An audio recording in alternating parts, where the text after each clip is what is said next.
mundo, es como el inicio de un mundo de pecado cuya raíz es el pecado original. El pecado original es un tipo de pecado tan difícil, tan grave, que se inoculó, por decir, en la sangre humana y fue transmitido de generación en generación. Entonces, el primer objetivo de Dios es cómo cortar el pecado original, ¿no? Que es la raíz de todos los pecados. Entonces, así vamos a ver todo un plan, ¿verdad? El surgimiento del infierno en la tierra y en el mundo espiritual ocurrió inmediatamente después de la caída.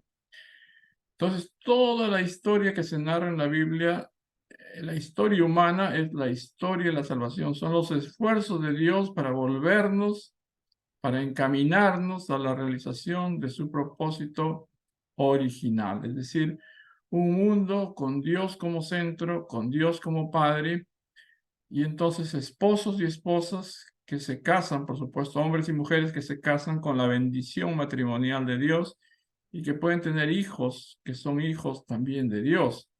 Este sería el inicio de una nueva época según el diseño original de Dios, ¿no? Donde familias, sociedades, naciones y un mundo ideal surgiría, y a este le podríamos llamar el anhelado reino de Dios en la tierra y en el mundo espiritual.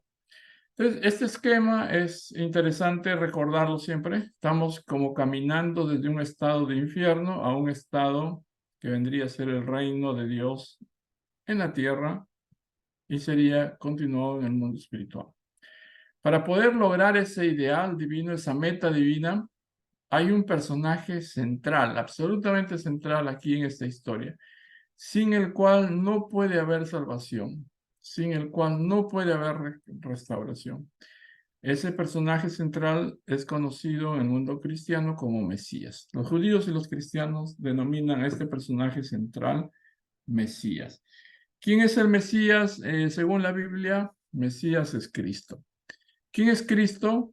Cristo es el segundo Adán. ¿Ya?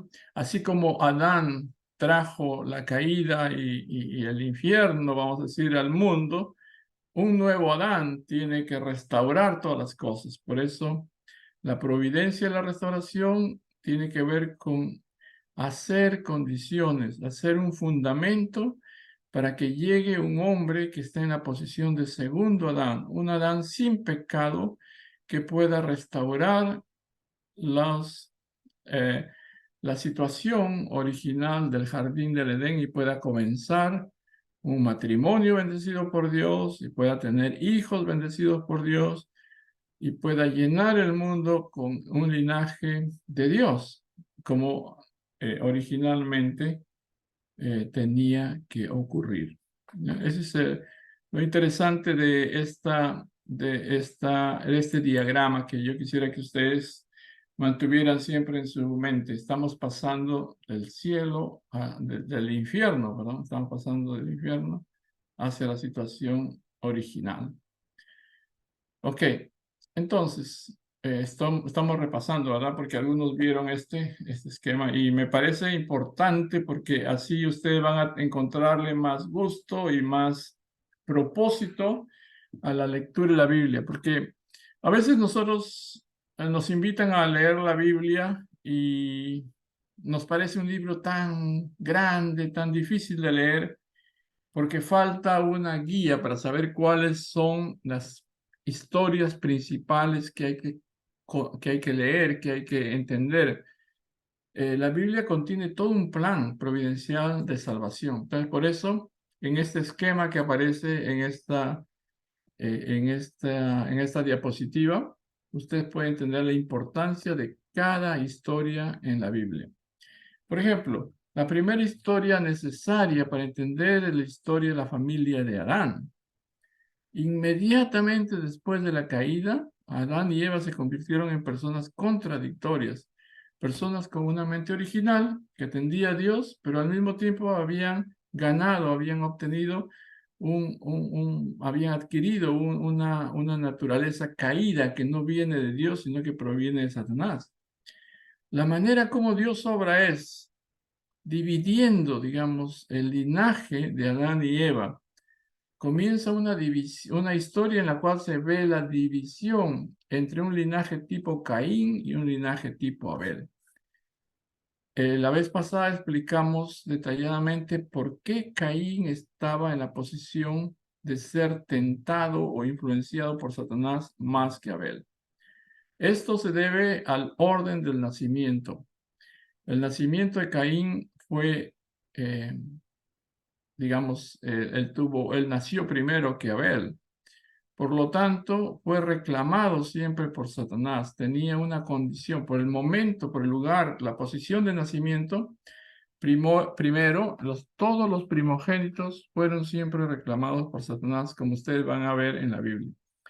Y eso no se ha explicado. Ningún teólogo mayor incluso ha explicado esta situación tan interesante. Sin entender la caída del hombre, no se puede entender la historia de Adán, ni la historia de Noé, ni la historia de Abraham, ni de ninguna otra historia en la Biblia. Caín entonces es el personaje número uno, el primogénito, que es como robado por Satanás, influenciado por Satanás. Tan influenciado que Dios tiene que intervenir y tiene que decirle en la Biblia, ¿por qué andas así cabizbajo y como rumiando tu cólera? ¿No sabes que si obras bien vas a ser exaltado, pero si obras mal, el pecado estará allí acechándote como una fiera a la puerta de tu casa? Dios le advierte acerca de esta situación a Caín para que pueda mejorar. Y también vemos de que Dios acepta las ofrendas de Abel. Bueno, esto también fue explicado la vez pasada. Esta historia solamente puede ser entendida entendiendo bien la historia de la caída humana. Y entonces podemos entender el proceso de restauración. Hay dos principios que yo les dije que tenían que acordarse bien. Hay dos principios en la salvación y la restauración que ustedes deben tener en su mente. Primero, importantísimo es, necesitamos de un Mesías, necesitamos de un Cristo para salvarnos. Después de la caída, nadie puede ir al Padre directamente. Nadie puede comunicarse con el Padre Celestial y decirle, soy tu hijo, soy tu hija y sálvame o estoy salvado. No existe lamentablemente esa posibilidad por causa de la caída. Entonces, por eso se hizo necesaria la llegada de un Mesías, de un segundo Adán, de un hombre sin pecado original que pudiese ser el puente o el mediador entre los hombres caídos y Dios. Para hacer esto hay que restaurar fundamentos para que venga el Mesías. Hay que restaurar la fe perdida en el jardín del Edén y hay que restaurar el fundamento y sustancia que fue el resultado trágico de la caída. El fundamento de sustancia tiene que ver con la remoción, la eliminación de la naturaleza caída que adquirimos después de contraer el pecado original. Para eso se necesita la unidad entre Caín y Abel, ¿ya? Entonces, este ha sido el punto más álgido, más difícil para poder lograr. Abel fue figura central para la restauración del fundamento de fe en su tiempo. Abel fue una buena figura central porque ofreció lo mejor desde su producción, de su trabajo a Dios. Y cuando lo ofrecía, entonces Dios se lo recibía. ¿Ya? Abel ofrecía lo mejor de su ganado. En las ofrendas del Antiguo Testamento no solamente se ofrece cualquier cosa, no, se ofrece siempre lo mejor. Y entonces la Biblia dice que Dios recibía la ofrenda de Abel. Pero cuando se refiere a Caín, dice que Dios no recibía la ofrenda de Caín. Caín ofrecía lo mejor de sus cultivos y entonces no eran recibidos por Dios. ¿Y por qué ocurría esto? Que nunca ha sido tan bien explicado como en estas charlas. Ocurría porque Caín, aunque era el mayor, tenía que venir a su hermano Abel con sus ofrendas y ofrecer junto con Abel, como su mediador, lo mejor de las ofrendas de ambos hacia Dios. Si este proceso ocurría, si Caín era tan humilde de que aún siendo el mayor, tenía que venir donde su hermano y decirle, hermano, por favor, ofrece estas ofrendas que yo estoy trayéndole a Dios. Y si juntos ofrecían ambos sus ofrendas, entonces esta ofrenda era completamente dirigida y aceptada por Dios. No había posibilidad para Caín de hacer una ofrenda directa a Dios. Está en la posición representando a toda la humanidad caída que necesitaba de un mediador. Caín necesitaba de la mediación de Abel, que tenía que obrar como el sacerdote para ofrecer juntos. Esta dinámica no funcionó en ellos porque ninguno de los dos pudo ser capaz de remover su naturaleza caída, ni siquiera ocasionalmente, para poder hacer una condición sobre la cual Dios pudiera trabajar.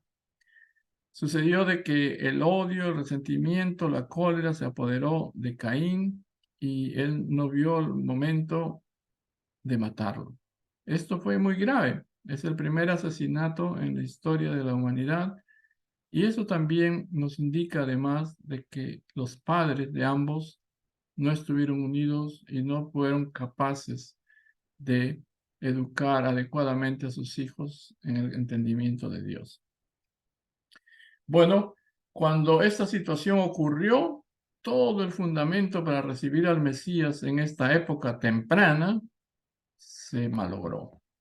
Y aquí viene otra ley que van a ver constantemente a través de su estudio, del estudio bíblico. Van a darse cuenta que cuando hay fracaso en la providencia, cuando no se pueden cumplir los fundamentos para recibir al Mesías, hay una prolongación del tiempo, como una ley. Eso se llama la ley de indemnización.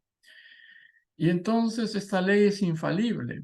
Hay diferentes formas en que la humanidad tiene que ofrecer indemnización o indemnidad, le llamamos nosotros. Van a haber cierto tipo de condiciones de indemnidad de menor valor al daño cometido. Van a haber condiciones de indemnidad de igual valor al daño cometido. Y van a haber condiciones de indemnización de mayor valor al daño cometido. Eso lo van a ver en ejemplos, que les va a explicar bien cómo obra este tipo de ley. Esta ley es, claro, un pago por la ofensa ocurrida, por la ofensa cometida. No puede haber restauración sin ofrecer algo, sin disculparse, sin ofrecer algo de mi parte que me pueda poner en una posición diferente, ¿verdad?, frente a Dios.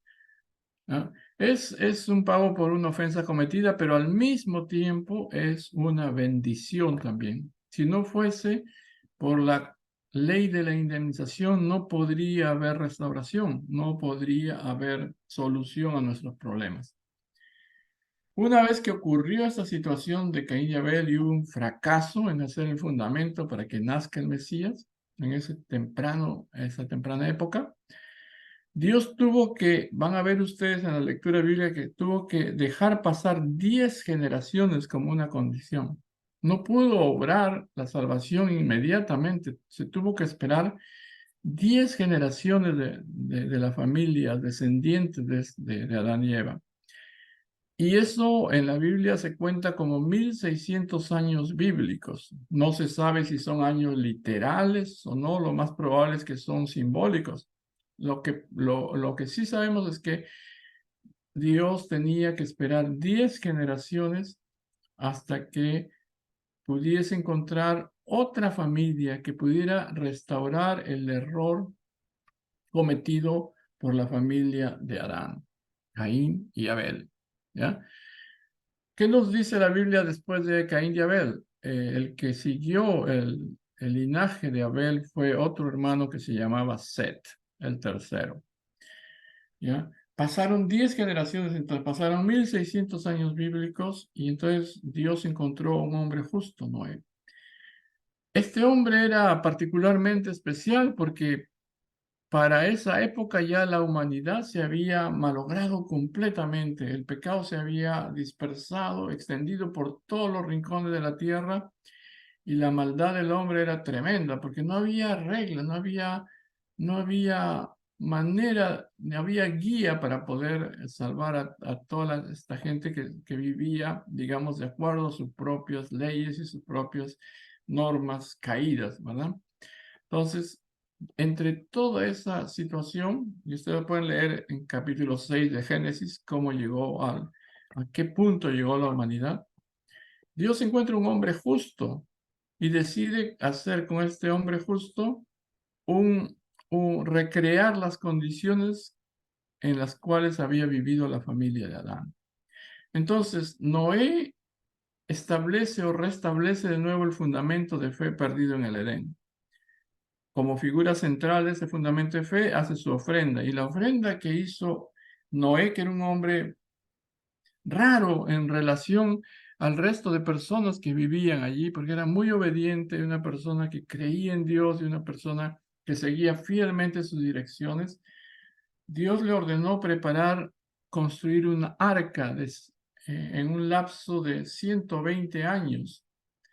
120 años fue el trabajo perseverante de este hombre, cuya familia y cuyos vecinos seguramente lo tildaban de loco, porque ¿qué cosa hacía construyendo el arca en una montaña donde probablemente no llovía tanto como para que se inundara y no se sabía, nadie entendía para qué hacía este tipo de barco, que era al mismo tiempo una especie de refugio, donde él planeaba entonces seguir la dirección de Dios, poner a su familia y también llevar muestras de todos los seres vivos existentes a la medida de sus posibilidades, ¿verdad? Tenía que llenarlo de las plantas y de animales. ¿Por qué? Porque Dios había anunciado, le profetizó él el anuncio de el diluvio. El diluvio universal tenía que ver con esto. La humanidad se había vuelto tan mala, es decir, aparte de Noé, todos los descendientes de Caín habían poblado la tierra y vivía en un estado increíble de maldad. El diluvio tiene que ver con el exterminio de esa humanidad tipo Caín y tiene que ver con que Dios decide salvar a esta familia de 8 personas. No quiere decir Noé y su esposa, Sem y su esposa, Cam y su esposa y Jafet y su esposa. Era la recreación de las 8 personas principales en la familia de Adán. Entonces, esta historia la vamos a ver más detenidamente, pero ¿por qué estoy haciendo énfasis en este mapa, en este diagrama? Es para que ustedes puedan tener interés en la lectura de estos personajes que se encuentran ahí al comienzo de la Biblia. Si ustedes hacen una lectura ahora en su casa o durante estos días, van a descubrir algunas cosas que nunca habían visto antes.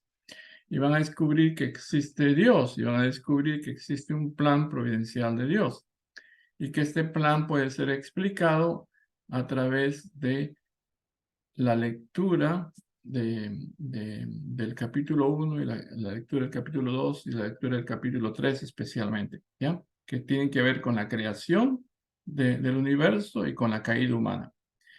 Entonces estas charlas explican, por eso les voy a dar en una oportunidad cercana al repaso de la primera charla y de la segunda. Ok, ¿qué cosa pasó con Noé y con su familia? Noé restauró la posición bueno, del fundamento de fe, vamos a decirlo de esta manera, restauró el fundamento de fe por causa de su fe total a Dios y sus años de sacrificio. El fundamento de sustancia en este caso tenía que ser hecho por sus hijos, Sem y Cam, que estaban en la posición exacta de Caín y Abel. Cam era el personaje más especial porque estaba en la posición de Abel. Entonces, ya era la esperanza de Dios que Sem y Cam, después del diluvio, establecidos ya como familia, se hubieran unido y unidos así entre ellos y unidos a su padre Noé, hubieran podido hacer sus ofrendas y sobre ese fundamento de los descendientes de ellos podía haber nacido el Mesías, un hombre sin pecado original. Okay. ¿Qué pasó? Esto nunca pasó. No está contado en la Biblia. No ocurrió ningún fundamento de substancia. No ocurrió ningún evento en el cual Sem y Cam hicieron siquiera el intento de restaurar esto. ¿Por qué? Porque en esta ocasión los dos, el personaje tipo Caín, que era Sem, y el personaje tipo Abel, que era Cam, ah, se unieron para avergonzar a su padre. Hay un incidente que casi nadie lo entiende porque está en la Biblia. Dice que después del diluvio, Noé hizo vino y con ese vino se emborrachó y se quedó dormido desnudo. Pues no había nadie más en su casa que ellos. Eran los únicos seres existentes en ese momento. Aún así, Sem y Cam, viendo a su padre desnudo, durmiendo así, se escandalizaron tremendamente y armaron un alboroto con la familia. Y tan avergonzados eh, estaban de que tomaron una manta y lo cubrieron, pero no lo cubrieron de cualquier manera, sino como avergonzándose terriblemente. Era como caminaron de espaldas como para no verlo, llenos de vergüenza y lo taparon. Esto fue considerado por Noé como una tremenda ofensa hacia su padre y hacia lo que él representaba. En realidad, Noé representaba como la figura de Dios en ese momento. Y ellos tenían una misión especial, como a Caín y Abel, restaurar esa unidad, especialmente Cam. Entonces, solamente así se puede explicar por qué, después de despertar de su sueño, entonces Noé les dijo a sus hijos que Cam iba a ser maldecido y que los descendientes de Cam iban a ser siervos, esclavos de sus hermanos. Y así ocurrió definitivamente en la historia. La gente descendiente de Cam o de Canaán después se convirtió en los pueblos que fueron tradicionalmente esclavos en esos tiempos. Es decir, Cam perdió la posición, no cumplió con la posición tan especial que tenía, tan clave de ser el personaje tipo Abel para poder avanzar el linaje de Dios, ¿verdad? Donde Dios pudiera trabajar y construir un fundamento para que venga el Mesías. Cuando hay fracaso, entonces, ¿qué pasa? Funciona la ley de indemnización, ¿no?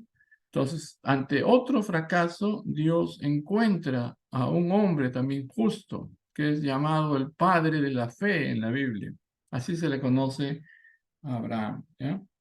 Entonces, Abraham tenía tal tipo de carácter que la Biblia y también los estudiosos de la Biblia dicen que fue el único hombre que vio el rostro de Dios. Es una alegoría, ¿no? Es una manera de decir que Abraham en su corazón y en su manera de ser eh, sentía y era apreciado por Dios también.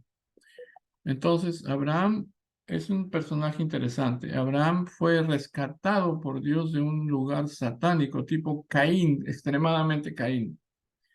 Así como Satanás se había robado a Cam, que era un personaje tipo Abel, del lado de Dios, Dios esta vez sobre esa condición rescata a un hombre bueno que encuentra en un ambiente muy malo, que era Abraham. La familia de Abraham vivía en Ur de Caldea, un lugar bastante Caín, bastante de una cultura satánica tremenda, donde la familia de Abraham eran ricos, tenían plata, tenían propiedades por causa de que vendían muchos ídolos.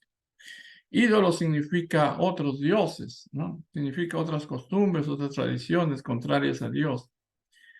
De esa familia, en esa familia Dios encontró un hombre justo también, bueno, que fue obediente a él y Dios le prometió, lo sacó a él de Ur de Caldea con su esposa y con sus familiares, los que lo siguieron, y le prometió una tierra donde iba a crear una nación que sería aquella que diera a luz al Mesías. Abraham es sacado de Ur de Caldea, que sería, si no me equivoco, es un lugar ahora, el del actual Irak, y lo hace caminar, le da las direcciones para dirigirse hacia lo que ahora es Judea, ¿no? Palestina, esa zona, ¿verdad? Que ahora está tan conocida por causa de los conflictos que siempre han ocurrido y que están ocurriendo hasta ahora, ¿eh? Entonces, hay toda una historia que ustedes necesitan leer ahí. Es más fabulosa que las mejores películas que uno puede ver en la televisión o en el cine. Van a ver, cuando lean de nuevo la historia de Adán, de Noé y de Abraham, van a tener una historia formidable, llena de acontecimientos que necesitan explicación. La vida de Abraham es tan interesante que aún conociendo, leyendo de nuevo esa historia, ustedes van a tener una explicación más profunda y más grande, incluso de los acontecimientos que están ocurriendo ahora mismo en el mundo entre Israel y Palestina. Esos acontecimientos no pueden ser entendidos sin entender esta historia, ¿ya? Abraham, ese hombre que ustedes ven allí, en esa diapositiva, es el padre de las tres religiones más grandes que existen actualmente. De las tres religiones monoteístas, quiere decir, de las tres principales religiones que creen en un solo Dios, ¿no? Abraham es el padre de los judíos, Abraham es el padre de todos los cristianos y Abraham es el padre de los musulmanes también, ¿ya? Entonces hay todo un acontecimiento, toda una historia que cuando ustedes la lean van a tener un entendimiento más claro del porqué de los conflictos y las situaciones que hasta ahora se están viviendo ahí. Bueno, para resumir entonces, ¿no? Lo siento por aquellos que asistieron la vez pasada, pero estoy haciendo un repaso para que las nuevas personas puedan ponerse en la misma página y a partir de ahí podamos caminar juntos en las siguientes. Nunca está de más repasar, entonces, porque así nos damos cuenta de algunos detalles que no habíamos captado antes. Abraham tiene un hijo, primero con una esclava, lo cual era una costumbre en ese tiempo, porque tienen que saber de que en ese momento no había una Biblia, no había un conjunto de leyes dadas por Dios que pudieran ser seguidas estrictamente, aún por la gente religiosa.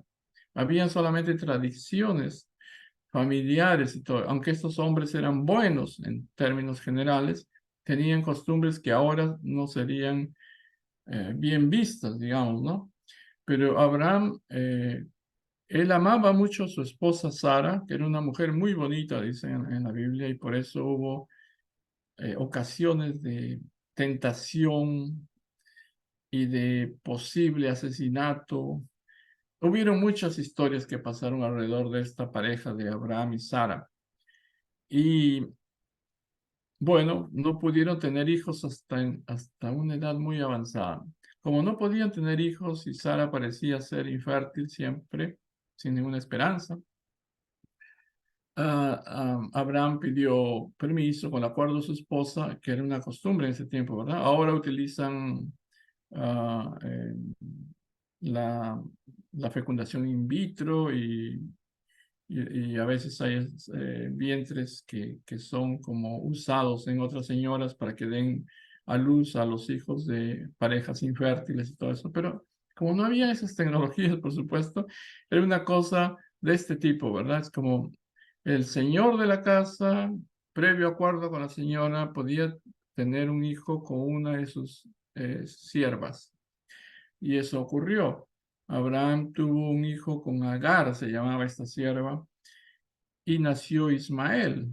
Y entonces, por costumbre, por tradición, ese hijo tenía que pasar a ser parte de la familia, ¿no? De Abraham y Sara.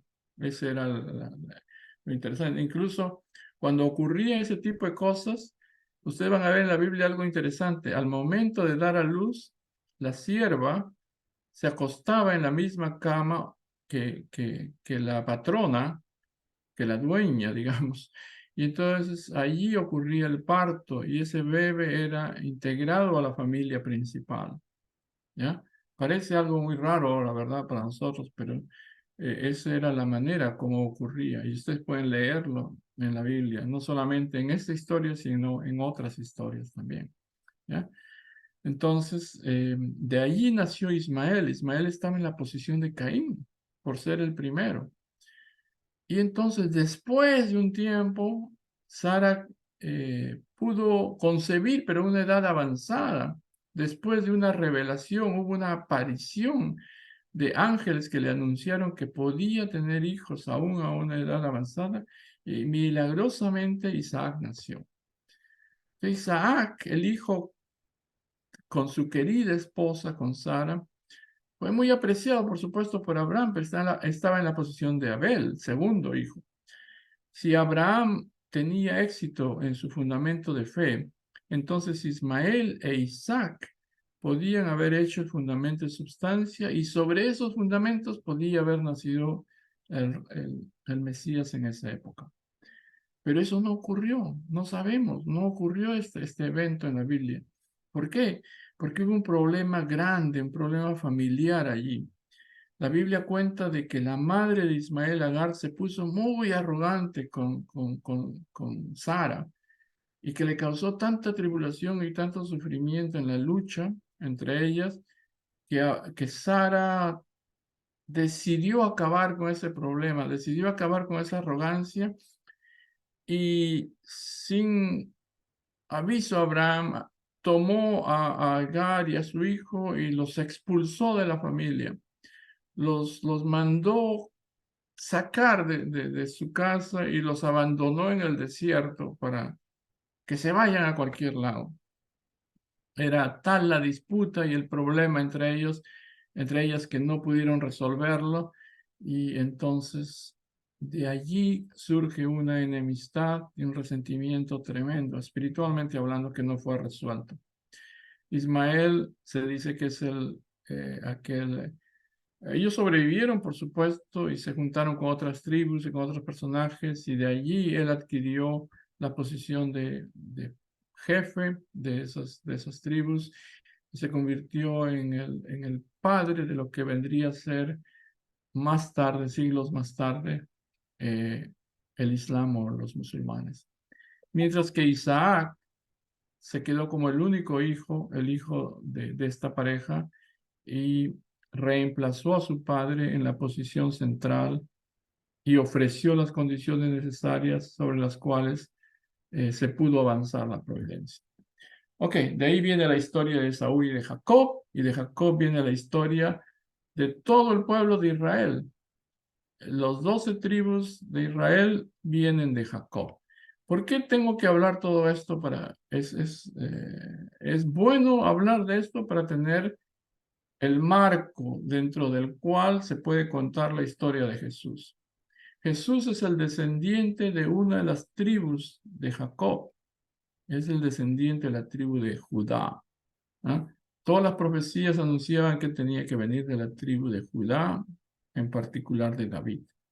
Así ocurrió y así está registrado en la Biblia, y todo eso tiene como propósito, todo ese esquema que se va a desarrollar con los siglos, va a ser la preparación no de una familia, no solamente de una tribu, sino de una nación, dentro de la cual va a nacer un personaje, un hombre sin pecado original, que va a ser en realidad el segundo Adán. ¿Y para qué viene el segundo Adán? Viene para enseñarnos a realizar las tres grandes bendiciones, las tres grandes metas fundamentales para el hombre. Génesis 1:28 dice: había que ser primero hombre perfecto, mujer perfecta. La perfección es una meta primera, o la madurez, vamos a llamarle, si no quieren llamarle perfección. Nuestra meta principal es llegar a ser gente madura o perfeccionada. Segunda meta es formar matrimonios bendecidos por Dios y multiplicarse en abundantes hijos. Segunda misión.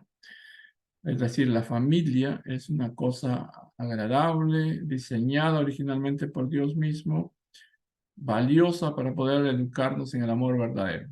Es la escuela del amor. Y tercera meta en nuestra vida es el dominio del universo físico y del universo espiritual. Como Adán fracasó en enseñarnos, en darnos el ejemplo para la restauración de esas tres grandes bendiciones, es el Mesías quien tiene esa misión de restaurar, de ser el modelo para la restauración de las tres grandes bendiciones. Y por eso, en ese contexto, en ese marco, es que vamos a estudiar más adelante la misión particular, especial que le tocó vivir a Jesús.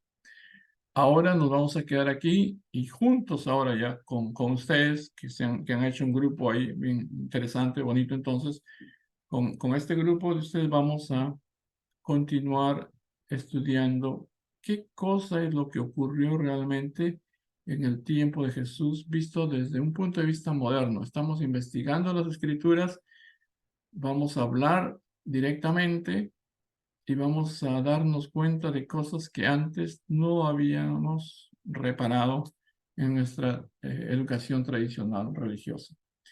Por ahora vamos a quedarnos aquí y cualquier pregunta, por favor hagámosla. De esa manera podemos concluir nuestra sesión por ahora y después continuamos. La siguiente va a ser la continuación de esto y vamos a ingresar en el ambiente particular que le tocó a Jesús. Ya estamos entrando a noviembre, ¿verdad? Pronto estaremos en Navidad y es una buena ocasión para poder entender las circunstancias que le tocaron a Jesús cuando nació y las cosas que ocurrieron cuando él murió en la cruz y su resurrección también. Bueno, vamos a quedar aquí. Y si tienen ustedes alguna pregunta, por favor, hagámosla, conversemos y así nos quedamos listos para poder continuar. ¿Ok? Es muy interesante esto. Yo los invito a que ustedes lean la Biblia y cuando nos encontremos en una próxima sesión, seguramente va a haber una conversación muy entretenida porque entonces ustedes pueden preguntar y esto y lo otro y pueden agregar también sus comentarios. ¿Bien? Se hace más interesante, más dinámico. Bueno, nos quedamos aquí. A ver, cualquier pregunta, cualquier conversación que surja, comentario, por favor, adelante.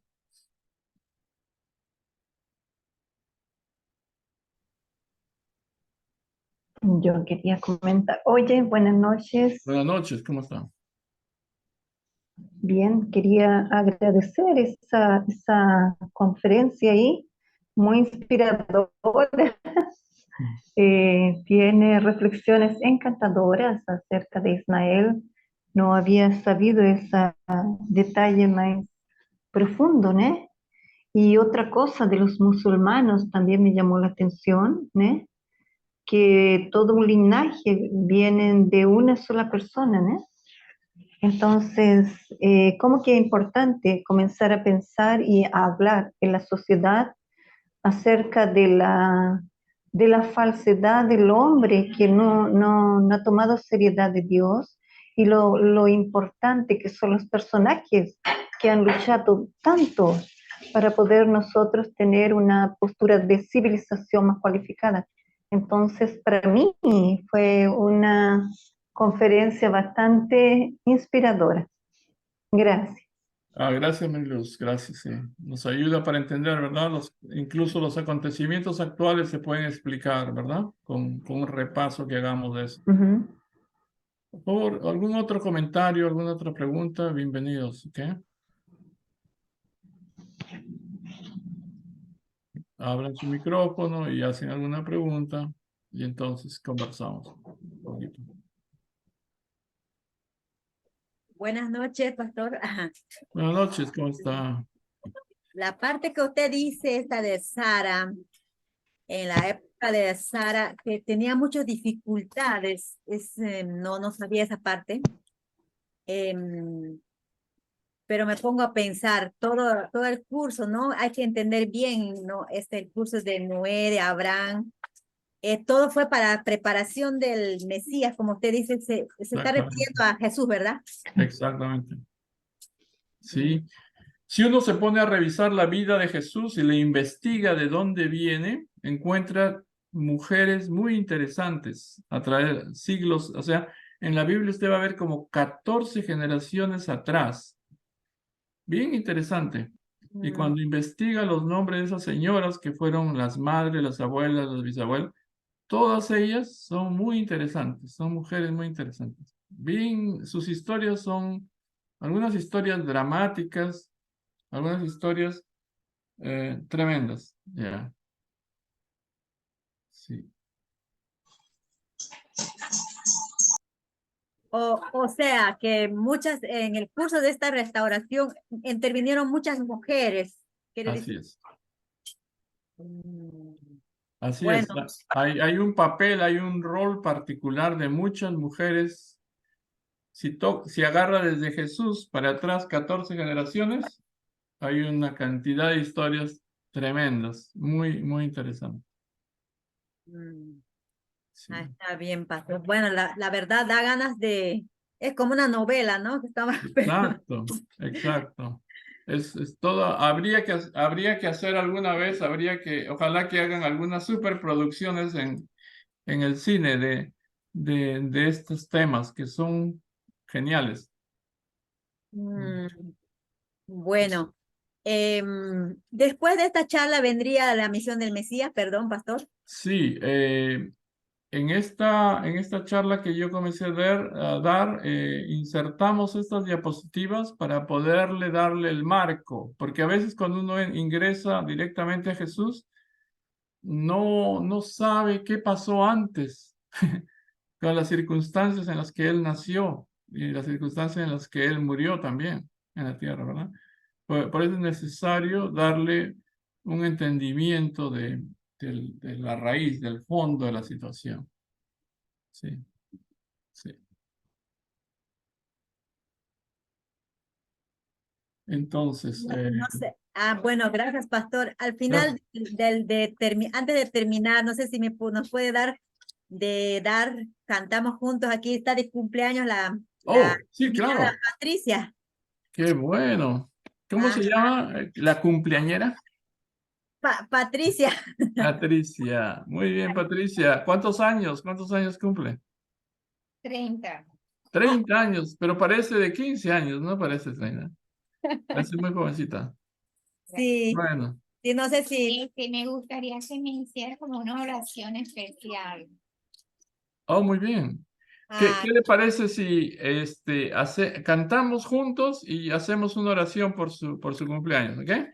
Sí, Ok, gracias. a ver, ¿quién es ajá. la cantora de ahí? ¿Quién dirige bien el coro? Un momentito, voy a traer el dulce, por favor, abran sus cámaras. Oh, ok. Voy a traer el dulce, un momentito. Muy bien, muy bien. Vengan todos, dile. Aileen, ¿está abierto? Vengan todos. Gracias. 1, 2, 3, vengan. Vamos a cantar todos. También del de al Zoom. Ay, Dios mío. Ay, ya, buscando el cámara para que me hagan foto al dulce. Agarra, agarra.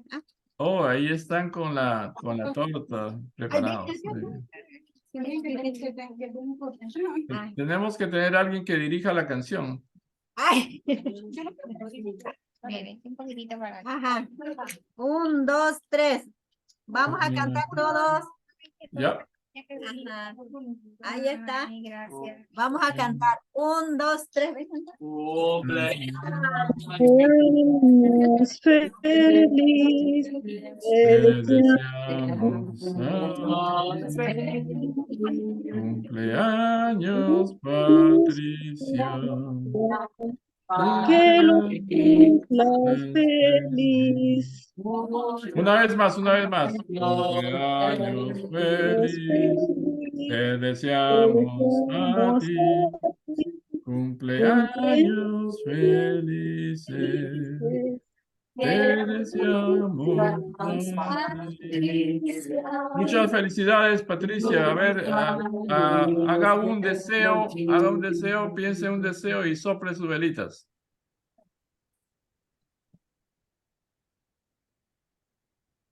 Muy bien, muy bien, muy bien. Felicidades. Vamos a hacer una oración para usted y para su familia, ¿ok? Y por supuesto, para todos. Vamos a hacer una oración. Nuestro amado, querido Padre Celestial, tú que eres nuestro Padre, nuestra Madre, nuestro progenitor, Padre Celestial, aquel que nos creaste no solamente por cualquier razón, sino que nos creaste, Padre, sea producto de tu corazón y de tu amor.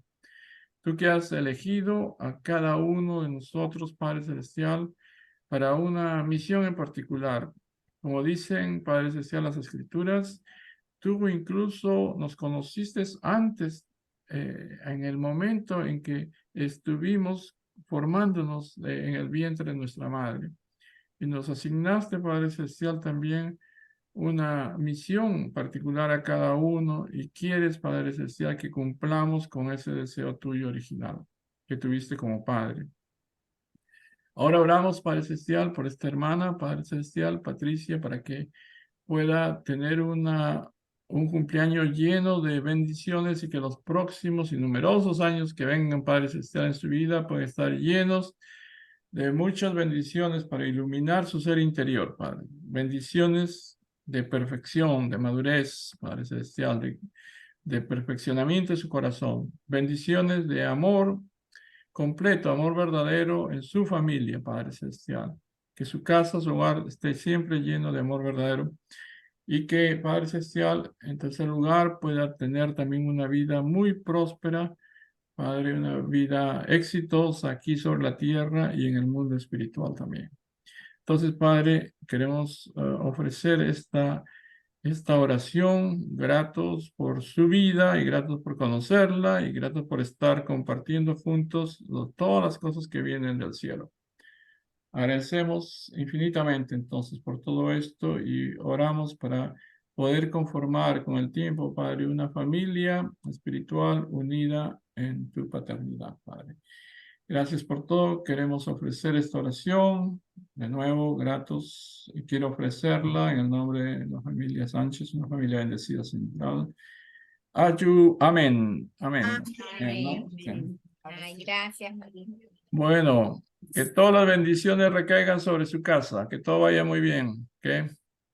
Amén. Vamos a estar conociéndonos poco a poco.